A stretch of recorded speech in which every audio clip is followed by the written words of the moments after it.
De la musique encore, mais avec l'Orchestre Perdu cette fois. Une autre création du festival. Vous le savez, dans un orchestre, l'esprit de groupe et les talents individuels se mélangent.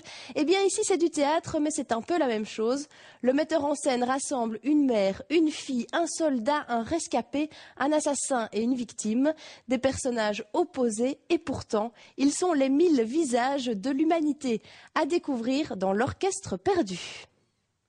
Étonné, je parle et personne pour m'arrêter. Emma, tu me dis quand tu es contente de la lumière?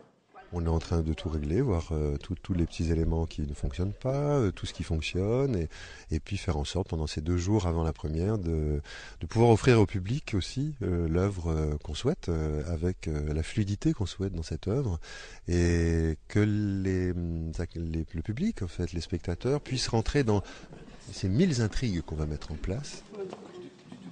Sur le plateau, c'est le moment des réglages, des derniers accords de son ou de lumière.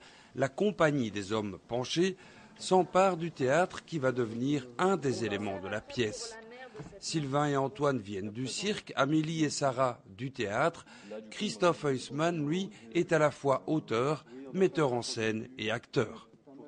Il s'agit de 3 pièces, en fait, vraiment différentes, et dans l'écriture et dans la réalisation même, qui s'enchaînent. Donc c'est un groupe de 5 acteurs qui vont s'emparer de ces pièces et qui vont les jouer. J'ai perdu la guerre. Y avait-il une guerre? Quelle guerre? J'ai perdu ce qu'on m'a confié. Donc j'ai écrit en partie avant, évidemment, tout un travail d'écrivain, comme je fais tous les jours depuis que j'ai 14 ans, et j'en ai 46, donc ça fait un petit bail.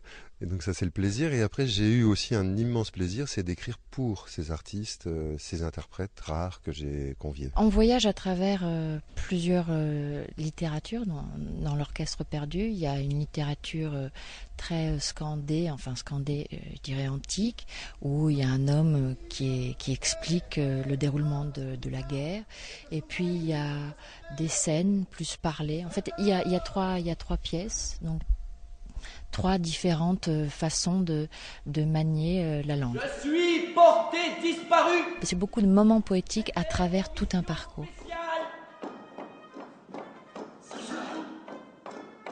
Je suis écœuré. Alors là, le mouvement n'est pas seulement dans le corps des acteurs, bien sûr il l'est, mais il est également dans toute la structure du théâtre elle-même qui se met à bouger. C'est le théâtre, moi, que je vais faire bouger. C'est cette priorité-là, ce déséquilibre, notre déséquilibre dans cette cité que je vais montrer. C'est effectivement un théâtre qui est au sol, qui est complètement abattu. Évidemment, ça raconte politiquement certaines choses aujourd'hui dans notre cité, puisque est-ce que l'art a encore une vraie inquiétude à proposer, c'est-à-dire d'inquiétude dans le sens joyeux du terme, une joie inquiète qui nous permet de tenir droit et de penser toujours devant, vers l'avant, vers l'avenir. Rien n'est définitif en fait dans cette vie. Qui me croit? Personne ne me croit. Ce devoir où j'ai devoir dans ma mémoire. Suis-je un homme? Oui. Donc moi ce qui m'intéressait c'était de bouger ces frontières, ces limites du théâtre, de reconstruire effectivement ce qui a été détruit. Et donc nous passons la première pièce en fait, c'est de reconstruire un théâtre. Ensuite nous allons jouer effectivement dans ce théâtre qu'on a construit. Nous allons jouer ce théâtre des incrédules qui est en fait un maelstrom dans lequel l'homme, l'individu, vous, individu, vous allez être transporté dans la guerre, en fait, directement. Non, mais dans tous les éléments, les élémentaires aussi de la guerre. C'est-à-dire tout ce que les petites gens ont à subir, d'une certaine manière, dans la grande histoire. Me quitte, nous quitte, reviendra-t-elle bientôt? J'ai la peau sur les os, un corps est-ce de trop? Le festival au carré se clôturera dimanche 11 juillet. Voici les derniers rendez-vous à ne pas manquer. L'Orchestre Perdu sera joué ce vendredi et samedi à 19h et ce dimanche à 16h au théâtre Le Manège. La prose du Transsibérien aura lieu ce vendredi et samedi à 19h à la salle des Arts Balestriers.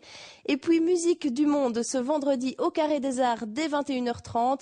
Akamoun, célèbre trio belge de jazz, mêlera ses rythmes à ceux du griot malien Baba Sissoko.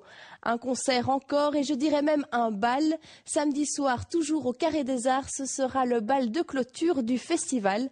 Au programme musique des 4 continents, valse, tarentelle, sirtaki ou chansons d'avant.